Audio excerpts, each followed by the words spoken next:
Dear Boomers, today we are going to discuss the power of connection. There is a truth many of us discover as the years roll on. Loneliness does not always come from being alone. Most often it comes from feeling unseen. And yet the power to dissolve loneliness often begins with something beautifully simple: connection. Not the surface level of how are you, how's the weather, conversations, but the kind where two humans' hearts recognize one another and say, I'm here, I understand, and you matter. Please subscribe to the channel, and there will be a link down below to join the Dear Boomers community. Like this video. In the Dear Boomers community, we talk about connection often, not as a luxury, but as a lifeline. Connection is medicine. It softens grief. It lifts fatigue. It reminds us that we exist not as isolated islands, but as part of a vast human shoreline. The changing landscape of relationships.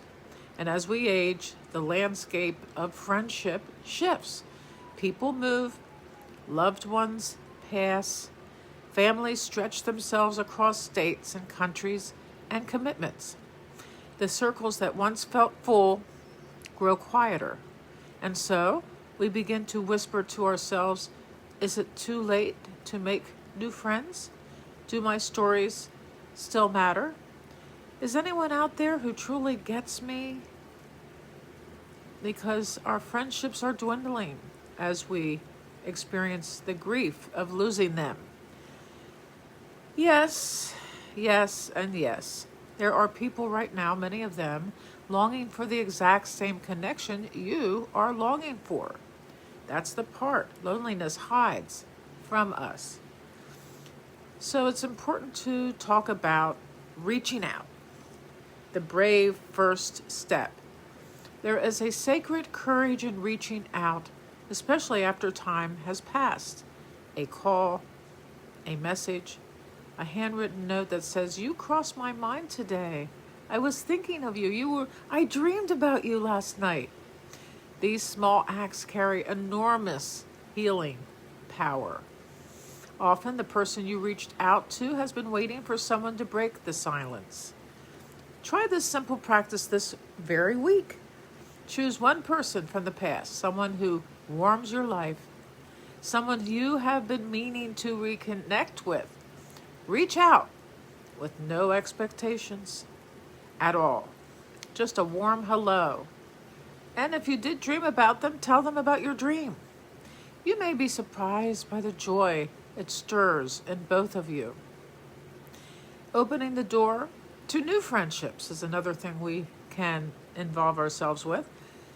Starting fresh can feel intimidating, especially in the second half of life. But new friendships are often closer than we think. They sit in the spaces we already frequent, in the community center, the walking trail, the library, the cafe, the choir, the garden club. When you offer a smile, a gentle comment, or a shared moment of presence, you open a doorway.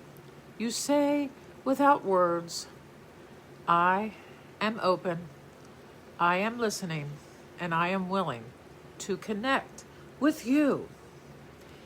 People feel that. They are magnetically drawn towards warmth. The art of listening is also so important, and listening with your heart, not with logic and not with your brain, but with your heart.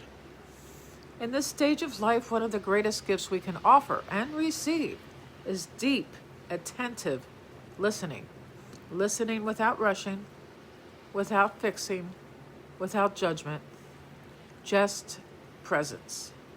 And when we listen like this, we help others feel valued. And something beautiful happens in return.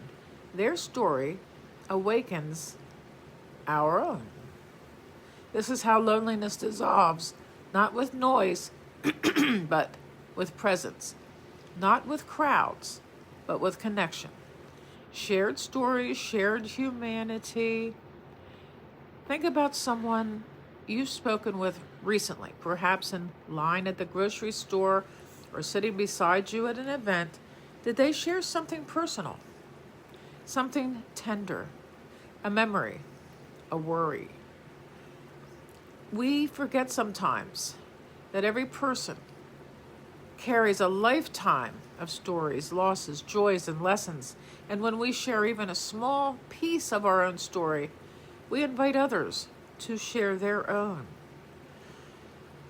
And suddenly, two paths overlap, souls connect. Record these moments in your journal, and you can ask yourself, who did I connect with today? What did they share? How did it make me feel? And whomever I met, I was supposed to meet.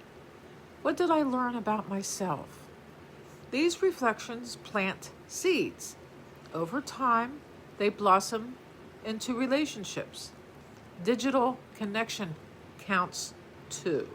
Many boomers feel hesitant about technology, but once you dip your toes in, you realize something profound.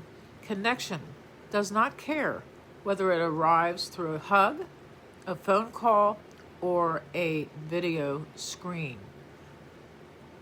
A weekly Zoom with a friend is often very meaningful.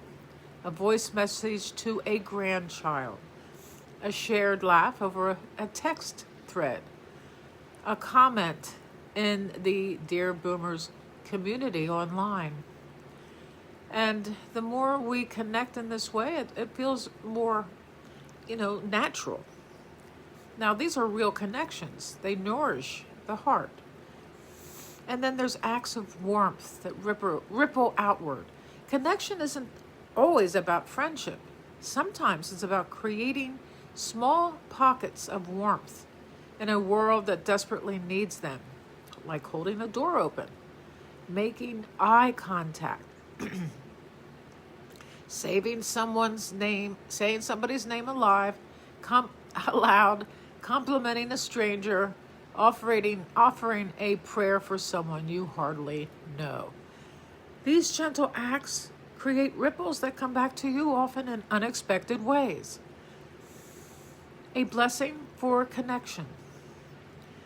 If you are longing for connection, deep, soulful, meaningful connection, may these words rest softly on your heart. May you remember that you are worthy of companionship. May you feel the presence of others even before they arrive. And may every small act of courage open a new door. May you recognize the people who are meant to walk beside you now. And may connection find you in the most unexpected, tender ways. That is my wish for you, because you are not alone on this journey. We walk it together. And may we realize as we walk, the life is rich and we are rich, abundantly rich through gratitude, because we love each other and we love the world and we love each moment that we walk together.